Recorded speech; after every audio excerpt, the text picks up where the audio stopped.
Ai, tēnā koutou, ngā mihi o te ahiahi. Nei, kia koutou katoa kua hui hui mai, ki te whakawhiti kōrero, ki te ako, he aha tō mātou mahi ki konei, ki te Manatū Aorere, ki te rōpū ki Prospo, ki TupuToa, tēnā rā koutou, i tō koutou karanga mai ki a mātou nei. No reira tēnā koutou. Kia ora everybody. Just said thank you very much all for coming today and joining our session, and thanks to the Prospo and TupuToa teams for having us today. Really excited for this kōrero. So my name is Daniel Tukiri. I'm a policy officer with the Ministry of Foreign Affairs and Trade. Just a little bit about my background. I grew up in Tamaki Makaurau, Auckland, so not a Wellingtonian, from birth, but that's okay. I've learned my ways. And I actually studied a Bachelor of Japanese and Spanish at the University of Auckland, not really sure what I wanted to do. And I've also been studying Te Reo Māori at the same time, so for about the past 5-6 years now. So you didn't know much about MFAT or anything at all, to be honest, until I joined through the Aorere internship program, which we're going to talk about more today, where my mind was opened to the mahi of MFAT. But yeah, we'll get into all of that today. I will pass over to Ruth to introduce herself. Kia ora. Kia ora, thanks Dan. Kia ora koutou, no hāmua ahau, I te puake au I Tāmaki Makaurau, kei te noho au ki te whanganui ātara I Naia nei. Ko Stels toku ingoa whānau, ko Ruth toku ingoa. Tāna Pulava. My name is Ruth. Like Dan, I grew up in the mighty Auckland, Tāmaki Makaurau, and then moved down to Te Whanganui Ātara, Wellington, for the same role, so a graduate policy officer, which we'll chat about, and started that about a year ago. So yeah, I started up at AUT, I did law, and yeah, came down, and we both now work in the Pacific Development Group, but we'll chat a little bit more about that. And yeah, ngā mihi nui kia Prospo for having us here. We've got a bit of a presentation that we'll we'll go through kind of the basics of what MFAT does, different areas that you could possibly work in, and then Dan will cover the internship details. That could be an option. So yeah, kia ora, give me a moment. I will add my screen. So here we go.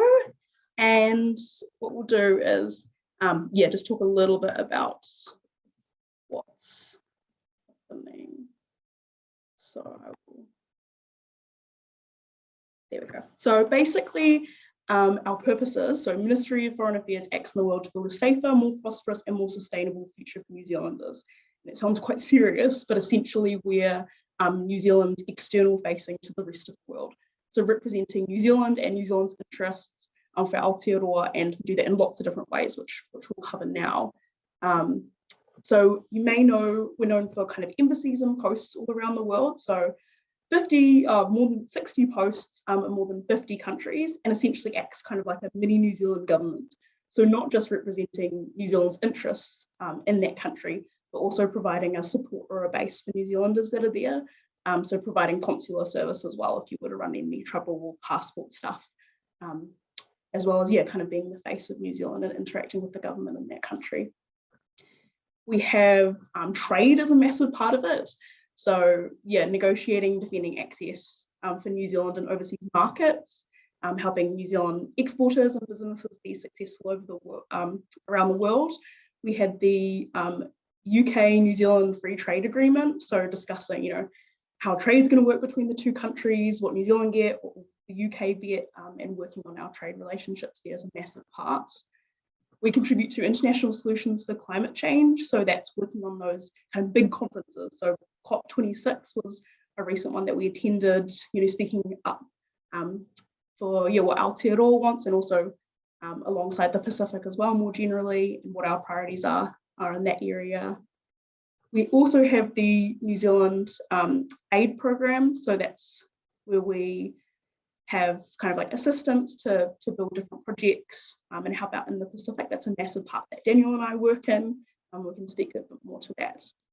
And then I think this is the last one, New Zealand's voice in forums that address the most pressing security issues affecting the world. So essentially that's presence in kind of United Nations bodies. So we're responsible for representatives out in Geneva and New York, where there might be big forums on that and representing New Zealand's perspective on there. So that's a super quick overview of everything we do. And you get kind of placed in different areas, and that would be an aspect of your internship, might be any one of those, but we can talk more about that in detail if we want, but I'll pass over to Dan to kind of go over the internship. Awesome, kia ora, Ruth. But yes, if anyone has any specific questions about any of those slides, please chuck them in the chat, because we're happy to talk more to those. But I thought I'd just quickly go over what we offer in our internship program. So as I said earlier, I joined the ministry originally through our Aorere internship program. So that is for Māori students. But we also have our newly instated, which is really exciting, Waka internship for Pasifika students. And we also have interns come through TupuToa government legal network, I think that's what it's called, and health and safety interns as well. So there are a few different avenues that you can come in. But I'll just quickly speak to what our internship includes. So it is a paid internship, which is great, in one of our foreign policy teams. So when I came in as an intern, it's a 3-month internship, and I was with our North Asia division. So that's our team in MFAT that works on our relationship with China, the Koreas, and Japan. And I had studied Japanese at university, so that was just a really great area of interest that I was able to be placed in. You get given a research project, which is an amazing opportunity, not only to sort of dive deep into an area of MFAT's work, but also to make networks and meet people across the ministry. And what's really awesome about these is that they are based in kaupapa Māori or Pasifika. So whatever your research project is, it'll have some element of MFAT's obligations with Māori, how mātauranga Māori is embedded or could be better embedded in MFAT, it could be to do with our relationships with other Pacific Island countries. So that was a really amazing opportunity. A workshop series designed to prepare you for a graduate role, so lots of sort of professional development opportunities there. As I've touched on, opportunities to use, share, and further develop your mātauranga Māori skills. I definitely remember before joining MFAT feeling very apprehensive about what it would mean to bring my taha Māori, my Māori self, into a government agency. Would that be recognized? How would I be able to use that and learn?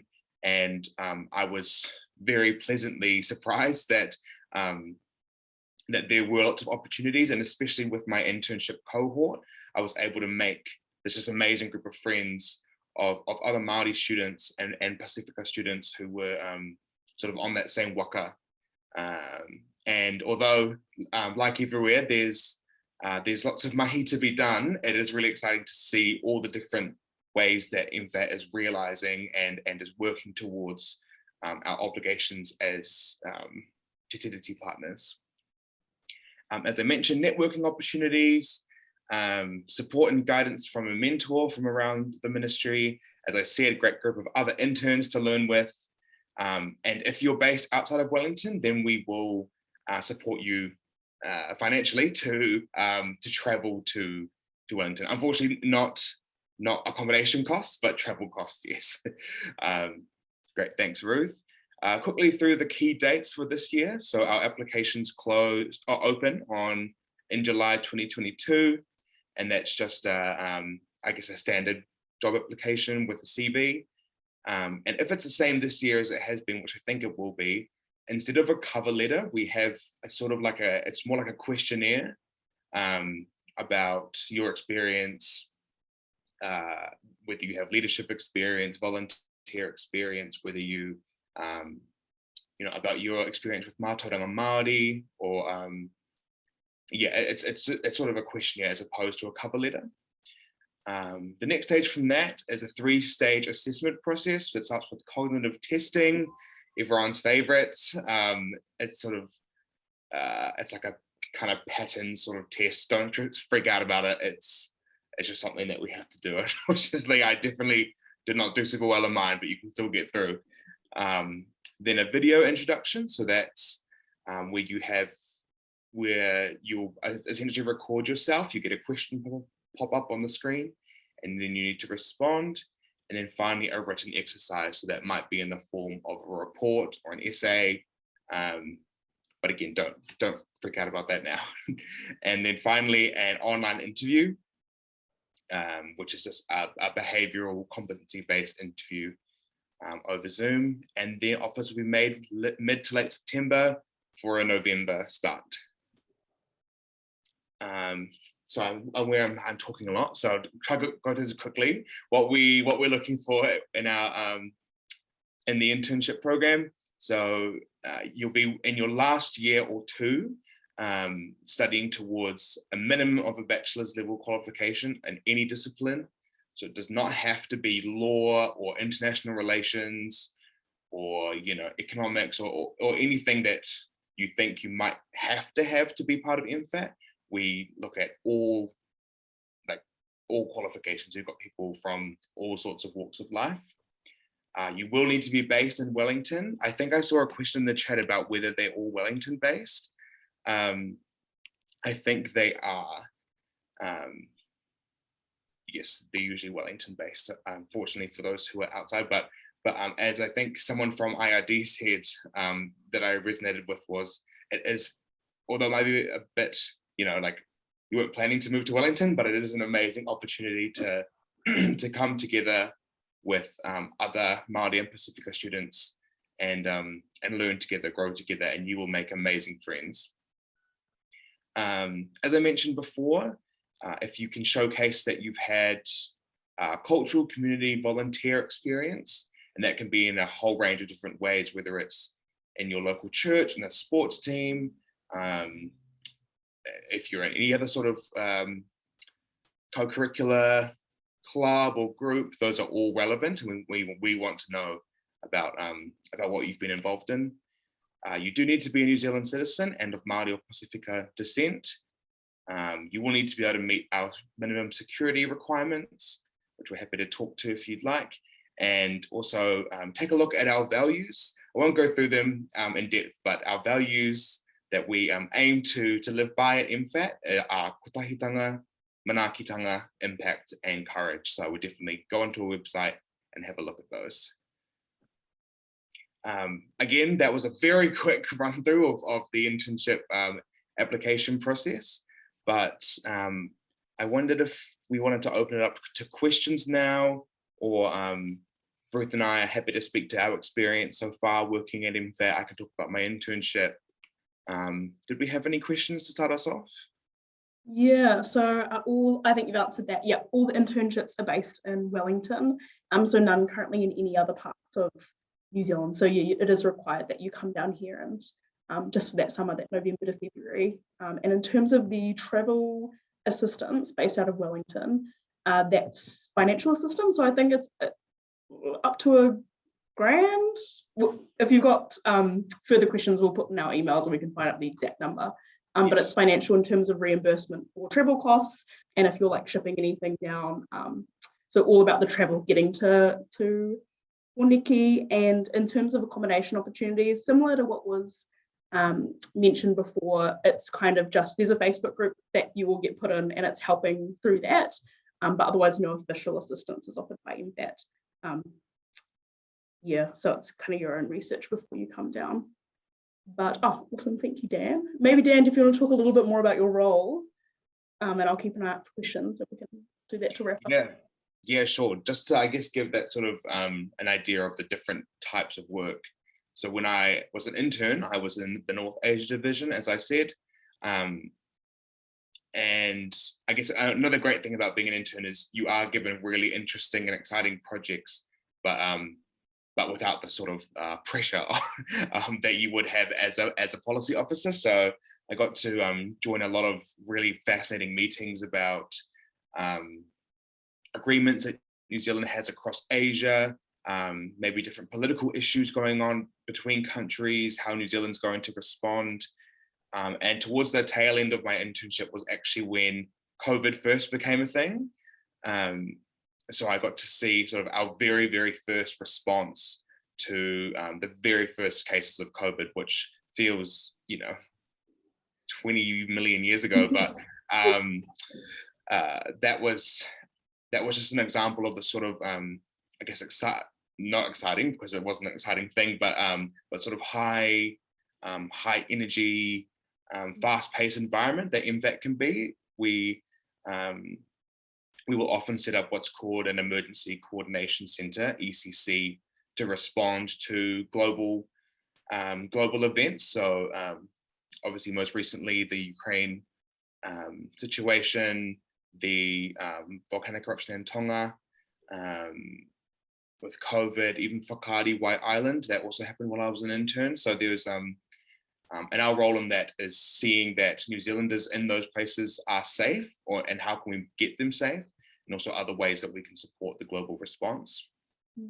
And then just really quickly on my role now, I've now moved into the Pacific and Development Group. I work specifically on New Zealand's relationship with Tuvalu.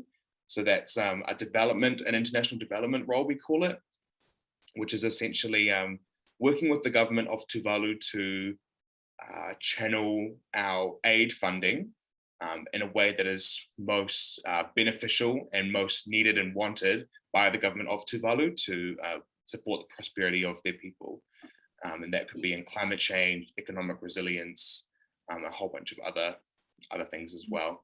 So those are only two examples of roles, but there are a million in between of different types of roles you can do. Ruth, did you want to talk about your role? Yeah, so I'm also in the Pacific and Development Group, but quite differently from Daniel, focus on the renewable energy projects that New Zealand helps support in Indonesia, which is really random and not an area that I ever knew about. But I think that's, if you really enjoy learning about new things and getting that opportunity, that's a huge, I think, value of working at MFAT. I'm learning about this whole new area that I never knew that New Zealand supported. And in the graduate program, we move around every 2 years. So, we could move from our current roles now, which is very much around the Pacific and around how New Zealand funds aid projects, to something in trade where we're taking notes for a negotiation, or somewhere on a bilateral desk for different countries in South America, and working on events to visit there and work on New Zealand's relationship. So I think that's a huge advantage. And just in our last couple of minutes, I think this is a Māori and Pasifika fair, I think that's a huge advantage coming through. Obviously, Daniel kind of noted there can be that little bit of friction between, I think, particularly Māori and working in government and Pasifika, particularly since a lot of organisations or ministries can still be quite white spaces. But I think that's a huge amount of value that we bring, particularly with our relationship in the Pacific and role as a Pacific Islander as well. So yeah, definitely happy to chat more about our experiences in that capacity as well via our emails that we've put down. But yeah, definitely a space if you're wanting to learn about international relations, New Zealand's place in the world, and kind of use your mātauranga Māori and your experiences as Pasifika to really improve how we do things here. Yeah, I think that's our final minute. Dan, anything last we should say? I guess I would just say you've summed it up beautifully about what it means to be Māori and Pasifika and MFAT. But what I would just say is, before I joined, I literally had no idea what MFAT was. I did not think at all that I would get it. I literally just put my application in because I was like, oh, that sounds cool. And then, now my whole life has changed and I'm here. So I know, crazy. So just my advice is just go for it. It is an internship is an opportunity to see whether it's for you, whether you're interested in it, and even if you're not sure, it's a chance to see whether maybe it is something that you could look to follow through on. So that's what I would say. Just give it a go. Cut off you what, and kia ora. Kia ora, yeah. Just email us any part-time, or we're both on LinkedIn under those names as well. Yeah, thanks, Taylor. Awesome. Thanks, guys. Bit of an inspirational end there. Sounds like a great place to work, I must say. But yeah, thanks, Daniel, and of course, Ruth, for sharing a few words today. And thanks for coming along. Appreciate it.